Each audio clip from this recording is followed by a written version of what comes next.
Hello everyone and welcome back to my channel easy learner. आज हम अपना capital gain के चैप्टर का कुछ डिफरेंसेस हैं कुछ सेक्शंस में, आज हम वो पढ़ेंगे, है ना। तो स्टार्ट करते हैं विदाउट वेस्टिंग एनी टाइम।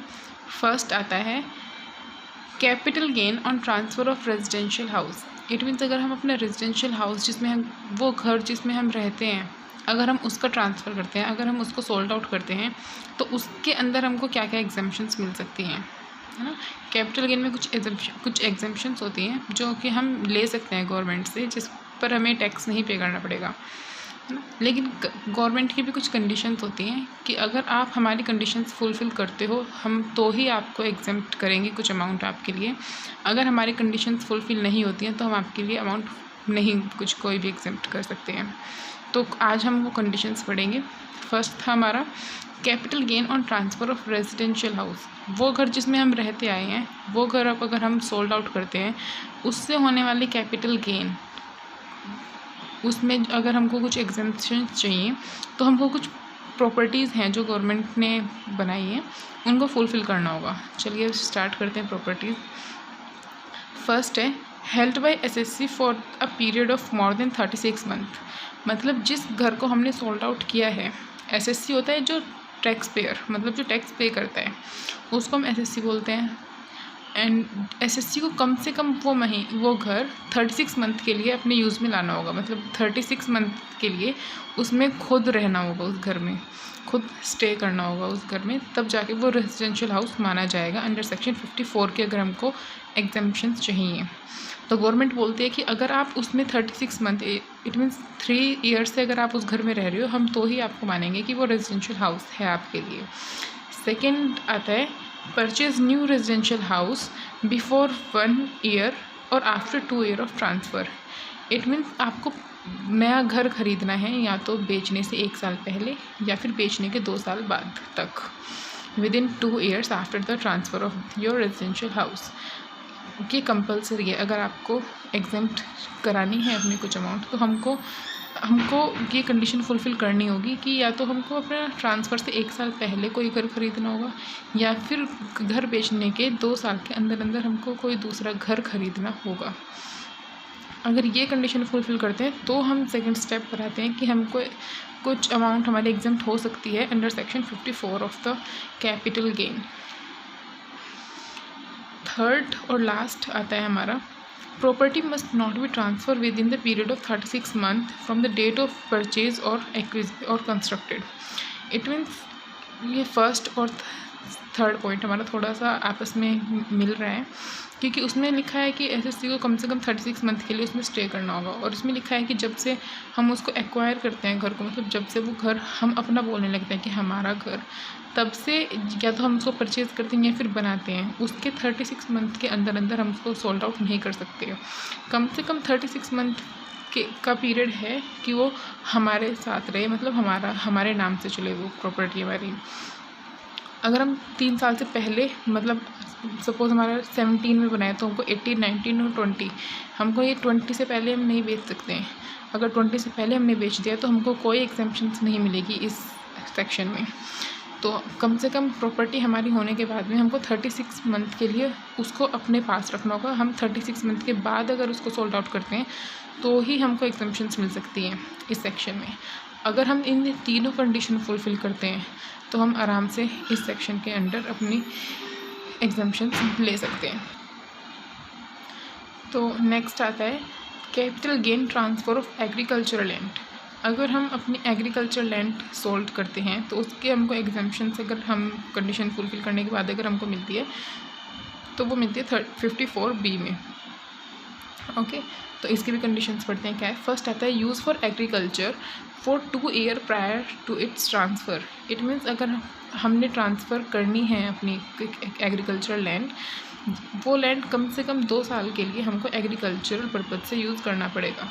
ऐसा नहीं है कि हमने उसमें सोलर प्लांट लगा रखा है और हम उसको एग्रीकल्चर लैंड बोल के हम उसको सोल्ड आउट कर रहे हैं। नो, हमें उसमें फार्मिंग करनी होगी, एग्रीकल्चर करना होगा। कम से कम 2 साल पहले सोल्ड आउट करने से अपनी प्रॉपर्टी हमको 2 साल पहले तक उसमें फार्मिंग करनी होगी, तभी वो हमारी एग्रीकल्चरल लैंड कहला पाएगी इस सेक्शन के अकॉर्डिंग। सेकंड आता है purchase new land within 2 years.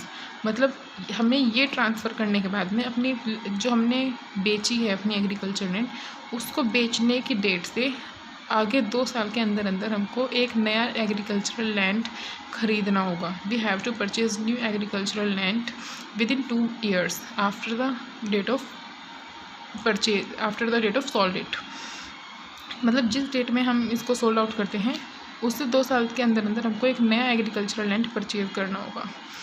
Third आता है it could be long term short term capital gain. हमने जो अपना एग्रीकल्चरल लैंड बेचा है वो लॉन्ग टर्म भी हो सकता है, शॉर्ट टर्म भी हो सकता है। अब लॉन्ग टर्म और शॉर्ट टर्म हम पढ़ चुके हैं। If you sold the asset with in 36 month of acquiring it means it is short term. Short term हम उसको बोलते हैं जो हम 36 मंथ के अंदर अंदर एक्वायर करके सोल्ड आउट कर देते हैं। एक्वायर करने के बाद 36 मंथ के अंदर अंदर यानी 3 साल के अंदर अंदर हम उसको सोल्ड आउट कर देते हैं, उसको बोलते हैं शॉर्ट टर्म। और long term if we sold the asset after 36 month of acquiring it means अगर हम 36 मंथ के बाद उसको बेचते हैं तो वो लॉन्ग टर्म कैपिटल गेन हो जाती है। तो एग्रीकल्चरल लैंड में हमको सिर्फ कंडीशन ये बने 2 ईयर्स की, कम से कम 2 साल हमको उसको फार्मिंग के पर्पज़ से यूज़ करना होगा। तो वो शॉर्ट टर्म भी हो सकती है और लॉन्ग टर्म भी हो सकती है। ओके, नेक्स्ट आता है हमारा third compulsory acquisition of agricultural land and building.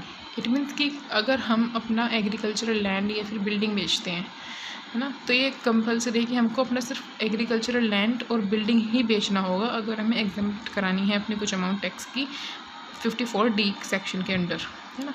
तो अब फर्स्ट कंडीशन इसकी पढ़ते हैं use for on industrial purpose for 2 years prior to its transfer. मतलब हमें कम से कम 2 साल पहले उसको खुद के लिए यूज़ करना होगा एज अ इंडस्ट्रियल यूज़। मतलब ऐसा नहीं है कि हमने रेंट पे दे रखा है और इंडस्ट्री उसमें किसी और ने इस्टेब्लिश कर रखी है। नो, हमें खुद की इंडस्ट्री उसमें होनी चाहिए कम से कम 2 साल पहले। जब भी हम उसको बेचते हैं उससे 2 साल पहले हम उसमें हमारी इंडस्ट्री होनी चाहिए, हमारी फैक्ट्री होनी चाहिए या फिर उस पर हमारी बिल्डिंग होनी चाहिए, ना। सेकेंड आता है purchase new industrial land with in 3 years. ये वाला सोल्ड आउट करने के बाद 3 साल के अंदर अंदर हमको नया इंडस्ट्रियल लैंड ही खरीदना होगा। इसमें कोई ऐसा नहीं कि हम रेजिडेंशियल हाउस ख़रीद सकते हैं या फिर हम प्लांट एंड मशीनरी ख़रीद सकते हैं, नहीं, हमें सिर्फ इंडस्ट्रियल लैंड ही ख़रीदना होगा अगर हमको एग्जम्पशंस चाहिए इस सेक्शन में, और वो भी 3 साल के अंदर अंदर। थर्ड पढ़ते हैं use new land and building. जो हम अपना नया लैंड और बिल्डिंग जो ख़रीदते हैं for the setting up new industrial और रीइस्टैब्लिश द इंडस्ट्री। मतलब जो हम नया अपना लैंड या फिर बिल्डिंग ख़रीदते हैं जो हम, वो उसमें सिर्फ हमको या तो अपना बिज़नेस कोई सेटअप करना है। सपोज़ पहले हमारा प्लास्टिक का था, अब हमको आयरन का बिज़नेस सेटअप करना है, तो इस वजह से हमने अपनी पहली इंडस्ट्री सोल्ड आउट की, दूसरी हमने परचेज़ कर लिया। और या फिर हमको अपना रीस्टैब्लिश करना है। मतलब सपोज़ पहले हम पुणे में थे तो, और अब हम आ गए इधर भोपाल में आ गए हैं, तो अगर हमारा ऐसे दूर पड़ता है काफ़ी, तो अगर हमें वहाँ से हमने सोल्ड आउट करके यहाँ पे ख़रीदी तो या तो हम उसको रीस्टैब्लिश करेंगे, वहाँ पर भी सेम काम करते थे, यहाँ पर भी हम सेम वर्क करते हैं, तो या तो हमको रीस्टैब्लिश करनी होगी अपनी इंडस्ट्री उस लैंड में जो हम परचेज़ करेंगे, या फिर हमको उसमें अपना कुछ नया बिज़नेस सेटअप करना पड़ेगा। अगर हम ये तीनों कंडीशन फुलफ़िल करते हैं तो गवर्नमेंट अलाउ करती है हमको कि आओ आप एग्जम्पशन लेने के लिए तैयार हो, एलिजिबल हो अंडर सेक्शन 54D। 54D के अंदर अगर हम ये 3 कंडीशन मतलब फुलफ़िल करते हैं तो हमको आराम से इसके अंडर हमको एग्जम्पशंस मिल सकती है। ओके, अब लास्ट है transfer of certain assets except residential house but purchase only residential house और कंस्ट्रक्टेड। इट मीन्स हम कुछ भी अपनी एसेट ट्रांसफ़र करते हैं, कुछ भी अपनी एसेट अगर हम सोल्ड आउट करते हैं, लेकिन उसके चेंज में हमको ख़रीदना सिर्फ रेजिडेंशियल हाउस ही है, या फिर हमको रेजिडेंशियल हाउस अपना कंस्ट्रक्ट करना है ना। हम कुछ भी बेच सकते हैं, अपनी लैंड एंड बिल्डिंग बेच सकते हैं, मशीनरी बेच सकते हैं, हमारी कुछ भी एसेट हो सकती है वो उसको हम बेच सकते हैं। और बेचने के बाद में लेकिन हमको ख़रीदना सिर्फ या तो रेजिडेंशियल हाउस का परचेज़ करना है या फिर हमको रेजिडेंशियल हाउस कंस्ट्रक्ट करना है, बनाना है स्टार्टिंग से, है ना। अगर ये ऐसा होता है तो उसमें हमको एग्जम्पशंस मिल सकती हैं 54F के अंडर, ठीक है। अब उसकी कुछ कंडीशंस हैं, सबसे ज़्यादा कंडीशंस वैसे 54F में ही हैं। तो फर्स्ट पढ़ते हैं। फर्स्ट है लॉन्ग टर्म कैपिटल एसेट, मतलब it should be long term not short term is allowed under this section. मतलब अगर हमारी जो कैपिटल हम अपनी जो एसेट हम सोल्ड आउट करते हैं वो लॉन्ग टर्म होनी चाहिए, it not be short term. वो शॉर्ट टर्म नहीं होनी चाहिए, वो लॉन्ग टर्म होनी चाहिए। कम से कम 36 मंथ के बाद ही हम उसको सोल्ड आउट कर सकते हैं, उसको हम लॉन्ग टर्म बोलते हैं। सेकेंड आता है transfer should not be residential house, मतलब हम कुछ भी एसेट अपनी सोल्ड आउट कर सकते हैं एक्सेप्ट सिर्फ रेजिडेंशियल हाउस छोड़ के। हम अपना रेजिडेंशियल हाउस नहीं सोल्ड आउट कर सकते हैं, लेकिन हमको ख़रीदना रेजिडेंशियल हाउस ही है या फिर कंस्ट्रक्ट करना है, लेकिन हम बेच नहीं सकते हैं। बेचना हमको अपनी कोई दूसरी प्रॉपर्टी होगी, लेकिन हमको ख़रीदना सिर्फ रेजिडेंशियल हाउस होगा। अगर हम ये करते हैं तो हमको एग्जम्पशंस मिल सकती हैं अंडर सेक्शन 54F में। बस ध्यान रहे ये प्रोहिबिटेड है कि अगर हम अपना रेजिडेंशियल हाउस बेचकर और फिर से रेजिडेंशियल हाउस अगर लेते हैं तो हमको इसमें कोई एग्जम्पशंस नहीं मिलेगी। सी आता है SSC should have not have another house, मतलब एसएससी के पास में कोई दूसरा घर नहीं होना चाहिए। उसके पास में जो ख़रीदने वाला है सिर्फ और सिर्फ वही घर होना चाहिए, उसके पास में कोई दूसरा घर नहीं होना चाहिए। चलो इसको एक एग्जांपल से समझते हैं, है ना, थोड़ा सा कंफ्यूजिंग लग रहा होगा आपको, इसको एक एग्जांपल से समझते हैं। जैसे अब हम रहते हैं अब्रॉड रहते हैं, सपोज हम मतलब विदेश में रहते हैं, वहाँ पे हम कहीं पर काम करते हैं, ठीक है। हमारे वहाँ पर कुछ छोटी सी एक एसेट बन गई, हमने कोई एक छोटा सा प्लांट अपना इस्टेब्लिश कर लिया है वहाँ पे, लेकिन हम रहते रेंट के हाउस में, है ना। तो और हमने सोचा है कि हमको प्रॉफिट ज़्यादा हो रहा है उस प्लांट से, और हमने वो अपना प्लांट सोल्ड आउट कर दिया है कि हमको तो थोड़ा बड़ा प्लांट बनाना है अपना, है ना। तो और क्योंकि हमारे पास में प्रॉफिट ज़्यादा है, हमारे पास कैपिटल ज़्यादा है, तो हमने उसको सोल्ड आउट करके हमने कुछ अमाउंट अपनी घर ख़रीदने में इन्वेस्ट कर दिया, क्योंकि हम रेंट पे रहते थे, है ना। तो हमने अपना प्लांट सोल्ड आउट किया है, लेकिन हमने एक घर ख़रीदा है, लेकिन उससे पहले हमारे पास में कोई घर नहीं था। तो ये कंडीशन उस सिचुएशन में अप्लाई होती है कि हमारे पास में कोई घर नहीं था, लेकिन हमने अपने एसेट को बेचने के बाद में घर परचेज़ किया है। तो ये पॉइंट सी बोलता है SSC should not have another house.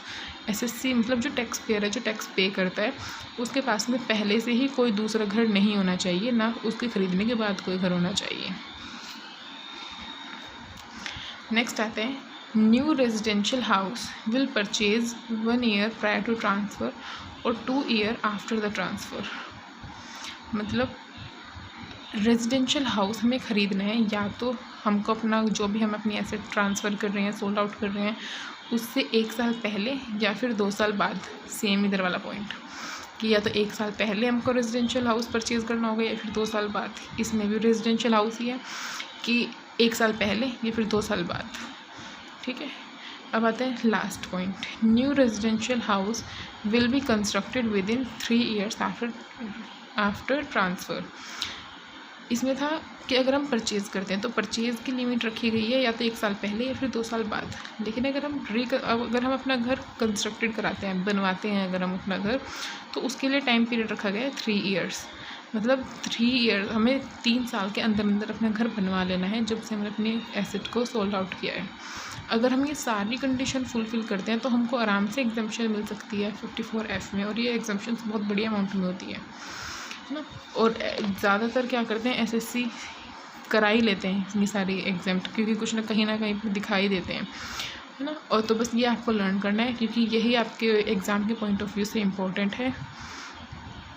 So okay guys, this is all about it. If you have any problem or confusion regarding this or any other video of mine, so please message me on my comment section, and trust me guys, you will get good marks if you are watching these videos and keep practicing. And don't forget to like and share my videos, and please subscribe my channel. Thank you. Bye bye.